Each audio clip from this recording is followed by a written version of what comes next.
Bwana, mara baada ya mnyama Simba kutoa kombe la Muungano, sasa kituo kinachofuata ni dabi ya Kariakoo NBC Premier League. Tuko na mwamba GB 64. Kumekuwa na sherehe kidogo, lakini sasa focus ya mnyama Simba ipo kwenye dabi ya Kariakoo. Tuzungumze naye GB 64, tuone nini anataka kuzungumza kuelekea katika siku hiyo. Kwema GB 64? Bwana kwema kabisa. Kwa vizuri ndugu yangu? Mimi niko vizuri, niko barabara. Maandalizi ya mchezo wa dabi mara baada ya kumfunga Young Africans kule Zanzibar yapoje mpaka sasa, na kikosi chako pengine nini unategemea kuelekea dabi ya Kariakoo Jumapili? Maandalizi ni mazuri, umeelewa bwana. Mashabiki tunaendelea kujiandaa, tunaendelea kununua tiketi, tunaendelea na program zetu sawa za masuala ya nini yanayohitajika kwenye mechi ya dabi, kwa sababu mechi ya dabi ni tofauti na mechi zingine. Mechi inahitaji maandalizi makubwa. Kwa hiyo mashabiki tunajiandaa, wanachama wanajiandaa, viongozi wanajiandaa, benchi la ufundi linajiandaa, hatimaye wachezaji wanafanya nini? Wanajiandaa, na hata serikali inajiandaa. Sio, umeelewa? Yaani kila sehemu kuna maandalizi kwa sababu ya nini? Ya utamaduni wa mechi ya nini? Mechi ya dabi. Mechi ya dabi ni mechi kubwa. Sawa, ni mechi kubwa, especially hii mechi ni mechi ambayo sawa inahitaji maandalizi makubwa. Sawa, kwenye vilabu vyenyewe, sawa, umeelewa bwana, na hata serikali vile vile inajiandaa kuelekea kwenye nini? Kwenye dabi. Lakini sisi kama mashabiki wa Simba, sisi tumeshasahau, sawa, tumeshasahau nini? Sherehe za nini za ubingwa wa Muungano. Sio, umeelewa? Yaani focus ile kuwepo ni kuelekea tarehe 3. Mimi ile mechi ilivyoisha tu, mimi focus yangu na tawi langu la Karume ni kuelekea tarehe 3. Na tulijiandaa kabla ya mechi ya Muungano, sisi tulishajiandaa. Na kuna watu walipangwa kwa ajili ya mechi ya nini? Sio, umeelewa? Ya Zanzibar, na kuna watu wamepangwa kwa ajili ya mechi ya nini? Mechi ya dabi. Umeelewa? Kwa sababu kikubwa na umuhimu mkubwa ni mechi ya nini ya tarehe 3, kwa sababu ndio mechi itakayotoa maamuzi sawa ya kuelekea kwenye nini? Kwenye mbio za ubingwa. Sio, umeelewa? Kama ulivyoona mechi ya kwanza ile ya Zanzibar, umeelewa bwana? Mimi ndio maana mtu akiniuliza ninahesabu Yanga sasa hivi ametuzidi pointi ngapi? Pointi 3. Sio, umeelewa? Ametuzidi pointi 2. Kwa maana ile mechi sisi tulishinda, maandalizi yake yalikuwa mazuri, tulishinda ile mechi. Sio, umeelewa? Lakini kutokana na uzalimu wa refari sawa na management wake wameenda kupelekea ile mechi tumefanya nini? Tumepoteza. Lakini kikubwa mechi hii tumejiandaa, na ndio maana umeona hata aina ya marefa waliokuja ni marefa ambao wanatoka nje. Sio, umeelewa?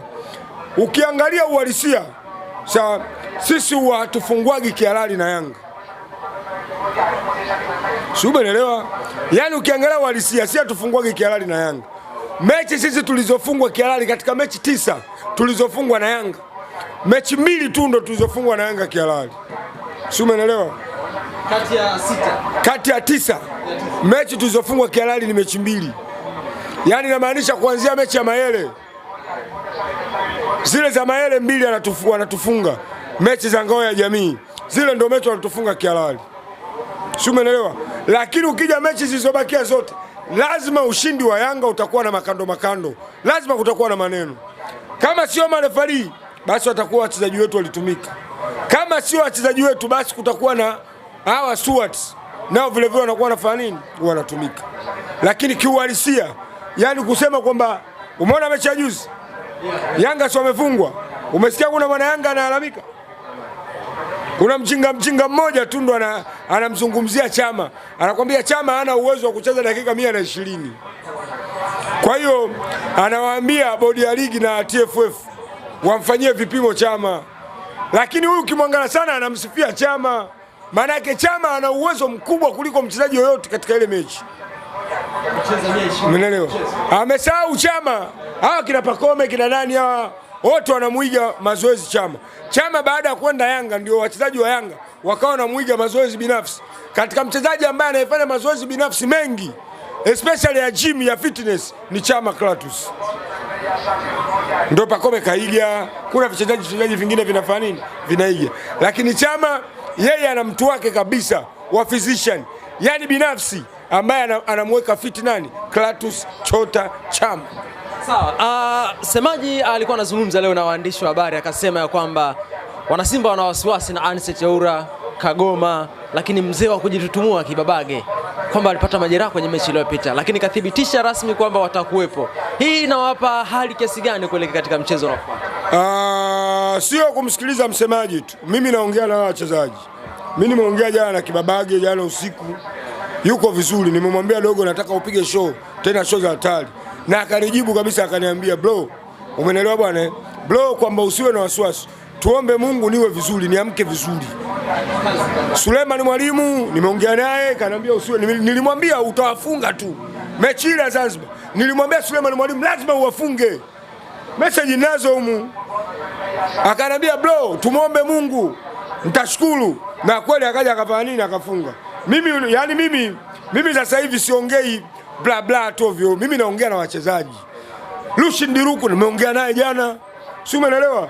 Kwa wachezaji wa Simba mimi naongea nao. Kibabage huyo hapa. Umemwona Kibabage? Nimemwambiaje hapa? Poa mwanangu vipi? Nataka unipigie show ya hatari Jumapili. Akanambia, nikamwambia unajua mpaka unakela. Akasemaje? Usijali anko. Sawa?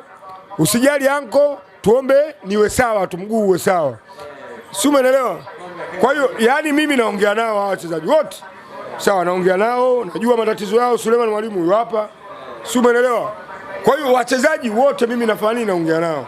Nimeongea na Haura sababu sisi wengine sio ma-influencer ambao tujaenda shule. Sisi ni ma-influencer ambao tumekwenda shule. Lugha kwetu sio tatizo, Kifaransa sio tatizo. Nimeongea na Haura akaniambia bwana zilistuka nyama lakini niko fresh. Kwa hiyo yuko nini? Yuko poa. Kwa wachezaji wote Alassane Kante nimeongea naye, kasema bega lishapoa na tayari wote wako mazoezini wanaendelea na maandalizi ya nini? Ya mechi. Kwa hiyo sisi hatuna wasiwasi na nini? Na kikosi chetu. Pengine Balala Anis Teura nimeona anazungumzwa sana. Wewe ni mtu wa futiboli. Unaweza ukatupa sifa zake ambazo maybe hatari yake katika mchezo huu wa dabi ya Kariakoo? Unajua Yanga katika kitu wanachokiogopa wanamuogopa Anis Teura. Si umeelewa? Wao ukitaka kujua Anis Teura, hebu angalia kile kiwango cha Pacome. Tunamsifia Pacome hapa, lakini Pacome alikuwa anakaa benchi. Si umeelewa? Yaani wakati wako Super Sport. Si umeelewa Ivory Coast. Wote wawili. Aura anaanza, Pacome anaingia sabu. Si umeelewa? Timu ya taifa ya Chani. Aura anaanza, Pacome anaingia sabu. Wamekwenda kwenye nani wamenunuliwa wote ASEC. Memosa. Winga Haura, winga Aubi ni Klamo. Si umeelewa? Aziz Ki namba 10, Konate namba 9. Namba 8 hapa Kamara. Yule ambaye yuko Berkane, RS Berkane ambaye sasa hivi ameondoka, ameenda nadhani Ufaransa sio hapo. Anayesumbuana na Berkane. Mbavu ya kulia ya Okwasi, mbavu ya kulia kwa Uturobi.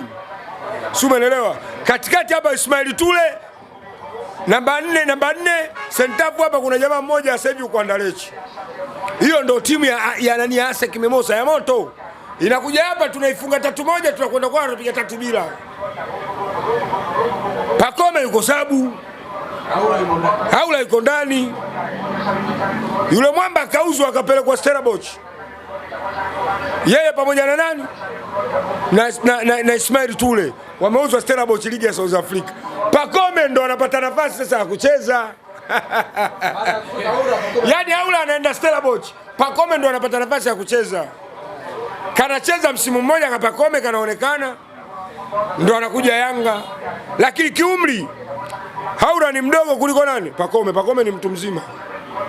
Si umeelewa? Kwa Pacome ndo anakuja Yanga, yule anaenda Stellenbosch ya South Africa. Yeye na Ismail Tule. Kwa hiyo Haura sio mchezaji wa kawaida, kila siku nawaambia. Sio mchezaji wa kawaida kabisa.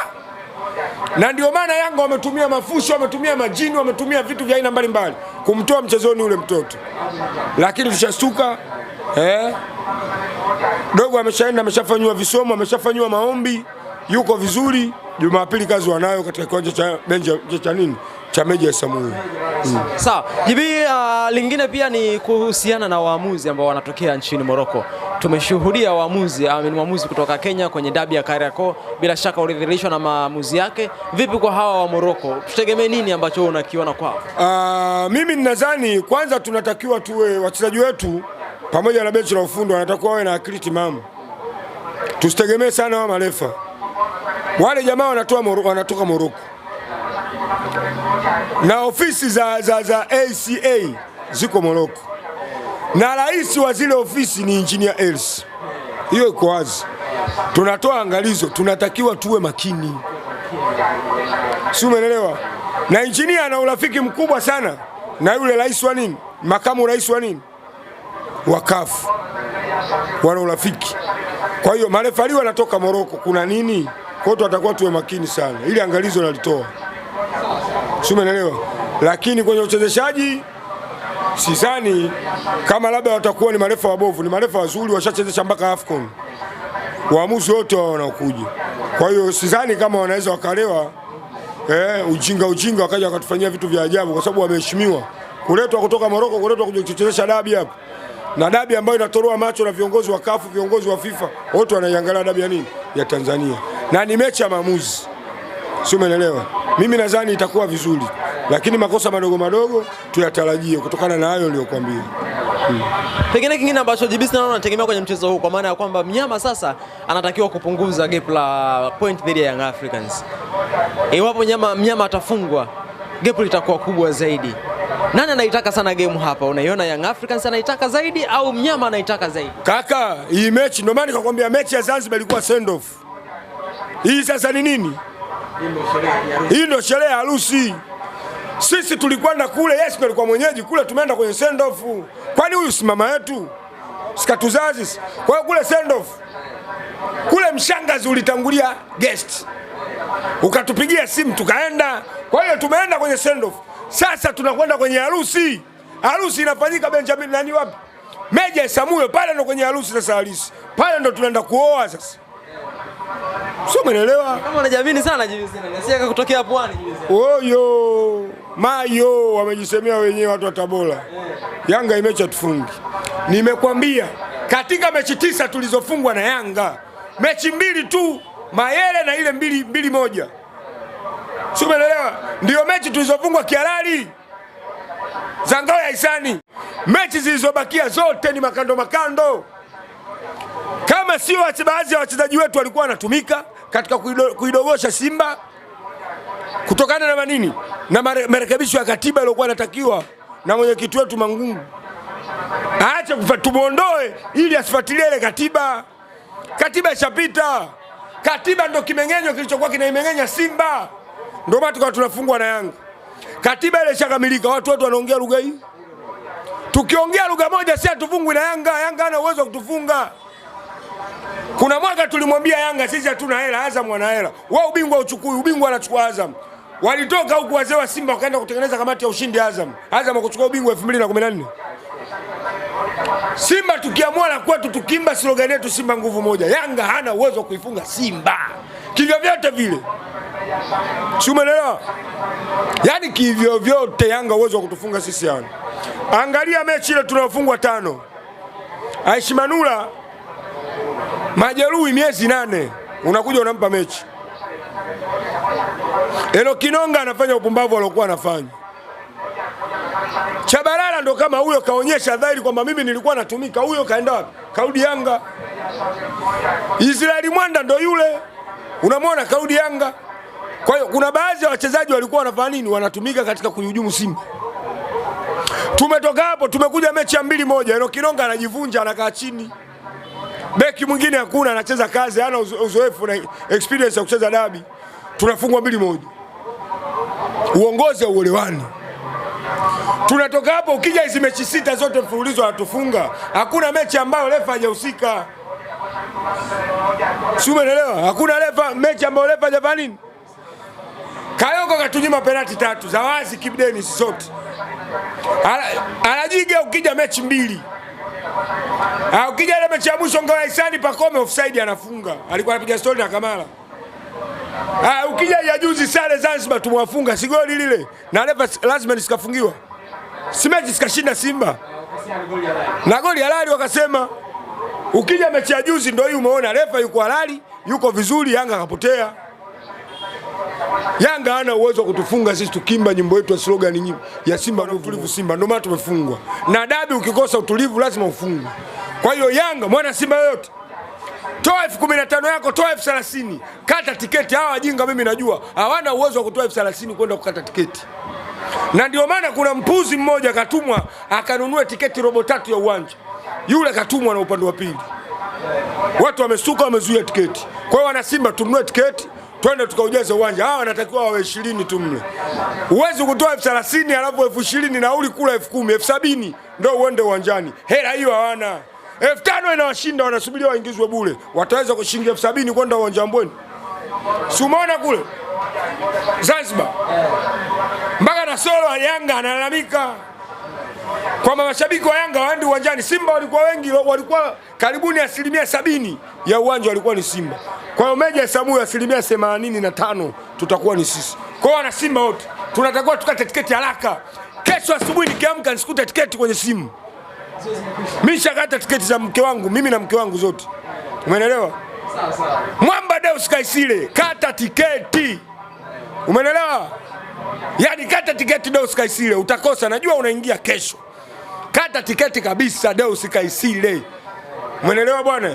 Sawa sawa. Hakuna mwana Simba kukaa nyumbani kwenye TV. Twendeni uwanjani, twende tukashangilie Simba yetu. Kwanza uwanja uko salama. Kule shehe hakuna kuloga, nicho fly mimi. Kuna watu wameenda jana wamekimbizwa. Walienda mapema sana. Wamekwenda kule. Mnataka nini? Oh, tumekuja kukagua. Unakagua uwanja, ulinda uwanja wa nini? Wa nini? Uwanja wa jeshi. Uwanja uko jeshini, wewe unalinda nini hapa? Tunalinda wenyewe. Hapa mje kucheza mazoezi Jumamosi, alafu mje kwenye mechi. Wametimuliwa. Kwa hiyo kule kuloga hakuna. Pale tunaenda kuona uhalisia wa nini? Wa pitch. Watajua kwamba kipimo cha uwanja wa Benjamin wa Meja Samuel ni kikubwa kuliko Benjamin Mkapa. Kama walikimbia Benjamin Mkapa wakakimbilia Zanzibar kwa kukimbia ukubwa wa uwanja, Meja Samuel pale kazi wanayo. Umeelewa? Kwa hiyo wana Simba tunatakiwa tukakate tiketi. Tukate tiketi ili twende tukaisupport timu yetu. Unampa asilimia ngapi mnyama kushinda mchezo wake? 90 kwa 10. 90 kwa 10. Mnyama 90 Young Africa 90 kwa 10 hawana uwezo wa kutufunga, naongea hivyo. 90 kwa 10 hawatufungi pale.